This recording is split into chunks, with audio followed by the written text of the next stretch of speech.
Ever wondered whether you can go on the world's hottest hot sauce, the Carolina Reaper, for a day without water or other food? Meet Timothy Ferguson, who had exactly that problem, but his tale is more than that. Bullied, starved, and abused, he lived a life of violence, and it ended in a horribly tragic fashion, making even the person guilty of it vomit when they heard the details. The last photos of him in court. This is hours before he dies. "Yes, sir, you look like this when you put him in the bathtub. I'm sorry." And interestingly, the woman who couldn't stand to gaze at those photographs was Timothy's own mother, Shandar van der Ark. This situation is as unexpected as it is puzzling. Most mums would move mountains for their child, but not Shandar. Born in 2007, Timothy was autistic, had ADHD, bipolar disorder, and a speech impairment. Naturally, if one knows how autistic kids do things which are not normal, they would realize just how lovely they are. Their desire to be different is what makes them so special. But his parents, Eric and Shandar, got frustrated with such behaviors. At least let me make it clear, Timothy's parents were divorced, and his father obtained custody of all their 4 kids, among whom were Paul and Timothy. Shandar did more by voluntarily relinquishing all parental rights to Eric Ferguson. She was reportedly given supervised visitation only, which meant she could spend only 3 hours a month with Timothy and his 3 older siblings. Now, Shandar remarried and gave birth to another baby. But when Timothy's big brother Paul reached the age of 18, he immediately went and stayed with his mum. This occurred because he was allegedly treated poorly by his dad, who forced him to work and took half of his earnings.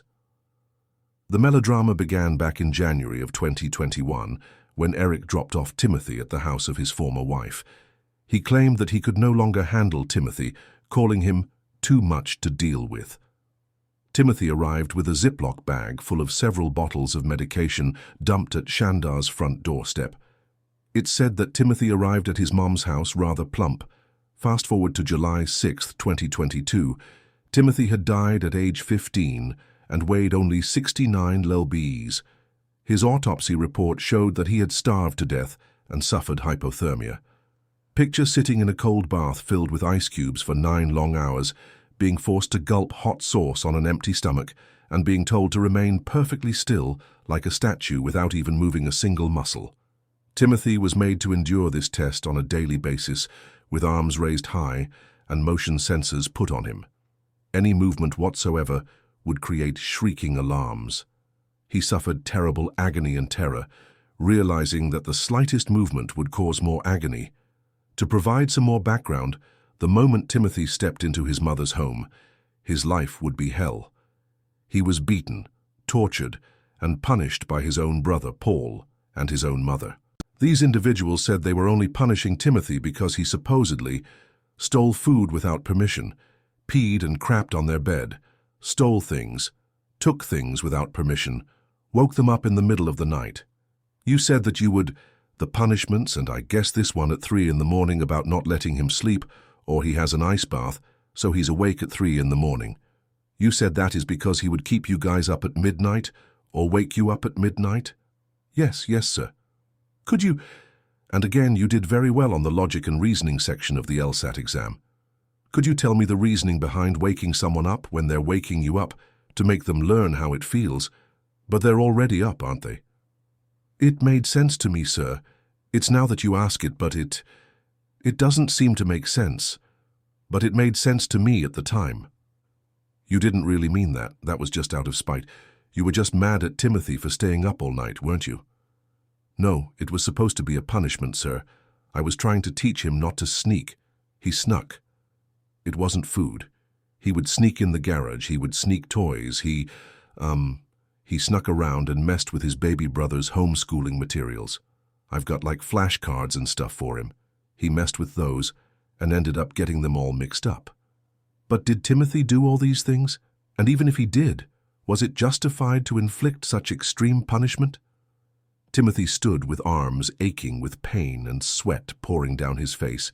He had been told to have legs spread wide apart, keep his back straight, and arms raised above his head for as long as possible. The strain was becoming too intense. He could feel his strength ebbing away and his arms on the verge of collapse. But he was not able to let them fall, not with the motion sensors glued on his waist and wrists. These sensors were constructed to beep on high-pitched notes at the slightest movement, ringing right into his ears. Fear of the torture which would occur if he even shifted paralyzed him with fear, so he sat through the misery, bearing cramps and sweating buckets, locked in a cycle of terror and agony. All he could do was look at the wall, having no idea of how long this torture would go on. But that's only the beginning. Not only did he suffer standing for hours with arms up, but even his most elementary needs, such as adrenaline-inducing water and bathroom breaks, were rationed tightly. He was only permitted a small amount of food and hardly any time to go to the loo, sometimes only a few seconds. No wonder Timothy could not retain his urine, eventually having to use adult nappies. When hunger was at issue, Timothy was only provided with minute quantities of food, think 1 slice of bread a day. It's no wonder there were times when Timothy could no longer manage to deal with the hunger. Creeping into the bedrooms, he searched everywhere for something to suppress the hunger pains. One time he came across a pound of raw ground beef and rushed to devour handfuls to stave off hunger. Another time he found raw bacon and frozen chicken nuggets and devoured them directly out of the fridge. But rule-breaking had a terribly callous price. Timothy was threatened with the dreaded bathroom punishment if caught. This entailed getting shoved into an ice-cold bath under close observation, with cameras installed to monitor what he was doing. And to pour salt into his wound, he was made to drink Elijah's Extreme Regret hot sauce, comprising the hottest peppers in the world, spread on slices of bread. Timothy had no other option but to swallow them hurriedly since, in his brother Paul's book, the punishment would be more severe than gulping down fast. When their mom walked in at one dismal point, Shanda kept Timothy under surveillance for a whopping 48 hours non-stop. If Timothy even blinked, she'd order Paul to discipline him rigorously, either via the ice bath or the quick slap. And if you are asking why nobody ever noticed that Timothy was losing weight, it's because he was homeschooled upon coming to his mom's home. Shandar's relationship with the rest of the other relatives and Timothy's brother and sister was extremely dysfunctional. Unfortunately, Shandar's new boyfriend had a stroke and had to go live with his parents, leaving Timothy, Paul G., his unnamed stepbrother, and Shandar behind. It's worth mentioning that Paul did work part-time, and he said he actually liked his mom because she apparently didn't ask him for half of his paycheck like his dad. And unlike my dad, she doesn't have me give her half of my paycheck. He made me do that, and I was working essentially minimum wage at both. Yeah, that's difficult. It was nightmares, and the thing is, my stepmother did not even understand about that until after I had relocated, and I had informed her, and she apologized so intensely because she was simply going to want some things to help pay for rent sometimes. Other than being a punisher, Paul had another life outside. He attended school, had friends, and, amazingly, he was a YouTuber. In one of his YouTube videos, it was revealed that his mom sent him a text message regarding something, and later also referred to Timothy as it. It's also interesting to note that Timothy's stepbrother G, who was 7 years old at the time, had no clue of all the terribleness going on in their home. He was treated best in reports, and even Paul referred to him as an angel to them. It's been reported that Shandar did not want G to witness how ill Timothy was, so Timothy was exiled to a small basement, almost like Harry Potter's room at the Dursleys, but so much smaller. Timothy's bed was a blue tarp, and that's where he had to stand for hours straight, with cameras monitoring his every step. Even the slightest movement would trigger Shandar, and all of these are taking place as Shandar is at work. Now, Shandar was a law clerk in the same court where she got convicted, and Shandar's co-workers have some interesting things to say about her activities during working hours. They've seen her taking her service dog, which reminds her to drink juice if her blood sugar level is low. While the dog is okay, Shandar's activities are causing eyebrows to be raised. She frequently monitors her in-home cameras via phone, laptop, or iPad. What's more confusing is hearing her yelling into her iPad while working relatively often. From what they tell her, she's heard chatting, most likely to her kids, using the camera speaker feature. She would supposedly yell at him about things like, he can't have more of those, or scold him more. Several co-workers are uneasy with it, but nobody calls them out for it. They guess that she might just be a super-controlling parent, which is added to the fact that Shandar is an actual smart person. She finished first from law school, and she passed the bar exam perfectly, having gotten only a single question wrong on the problem-solving section. So her co-workers feel she was just too harsh on her children, perhaps micromanaging them a bit too intensely. And this sort of thing went on and on for months and months. With this sort of day-to-day existence, surely you would be so exhausted and lifeless by now. And this is the same situation which happened with Timothy. He was so frail that he could no longer walk anymore, too frail to even struggle, and too frail to even protest. It made Paul and Shandar mad enough to say that he was pretending. The day before Timothy was discovered dead, texts were introduced in court between Paul and Shandar, where they were discussing how they would punish Timothy more for pretending that he could not walk or breathe anymore. Shandar asked him how it would be to put hot sauce on Timothy's genitals. In another text, she told her son to feed Timothy 2 frozen pizza rolls if he could sit up and remain sitting up. If Timothy did sit up, they thought that it would reveal that he was faking. Yes, so you really held a pizza roll in front of him to see if he would respond? Yes, sir. I understand it's difficult. Did he respond? Yes, sir. And what did you do when he tried to respond? I had to, or as I was taught, I took it away. So he didn't get to eat the pizza roll? No. So we asked to go to the bathroom? Yes, sir. And what time was he allowed to go to the bathroom for urinating? It was a minute. Taking a poop? It was 2 minutes. And who set those time limits? Shandar. Until his death, Paul had put Timothy through an ice bath of 9 hours.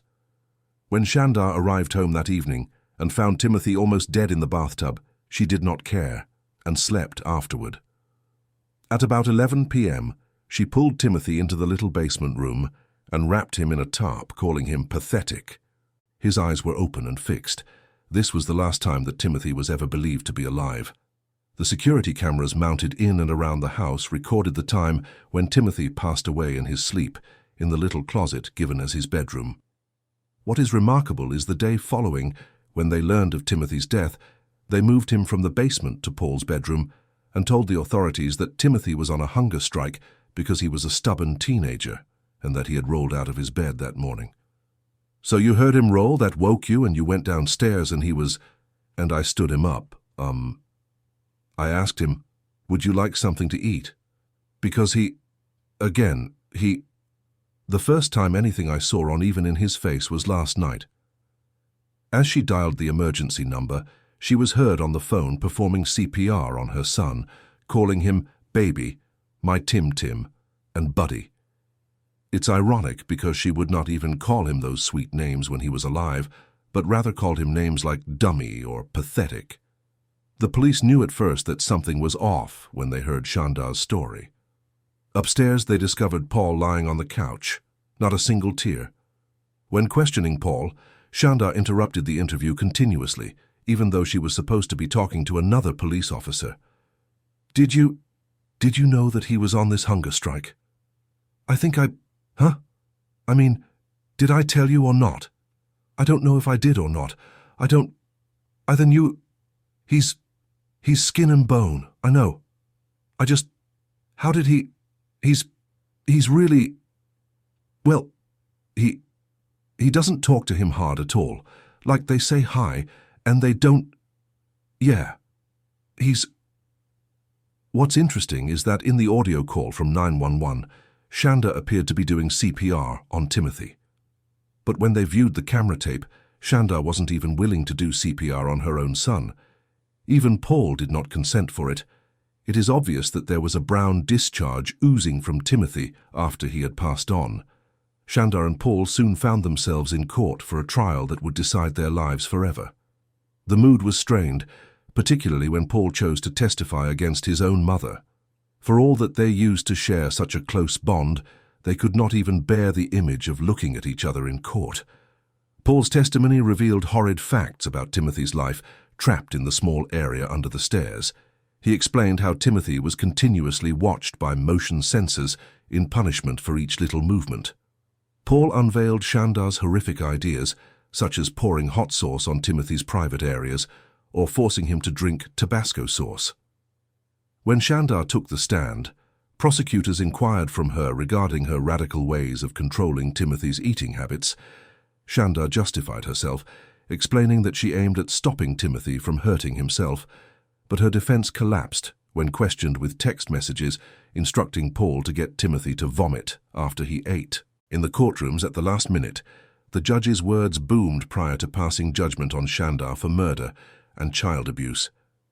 He hadn't believed she had set out to kill Timothy, but to prolong his suffering as long as possible. He had witnessed something broken in her, but that hadn't justified what she had done. He would no longer permit her to live in the dark anymore, declaring that the truth about her was finally out. Shandar was given a life sentence in prison without parole. Paul, however, pleaded guilty to abuse of a child and was given a humongous 100-year sentence. It is difficult to understand why this fearfulness persisted all along. Timothy had committed no wrong. He was merely a kid who needed love and affection. As the court hearing concluded, the judge pulled out a photo of Timothy smiling and healthy, sporting a wide smile on his face.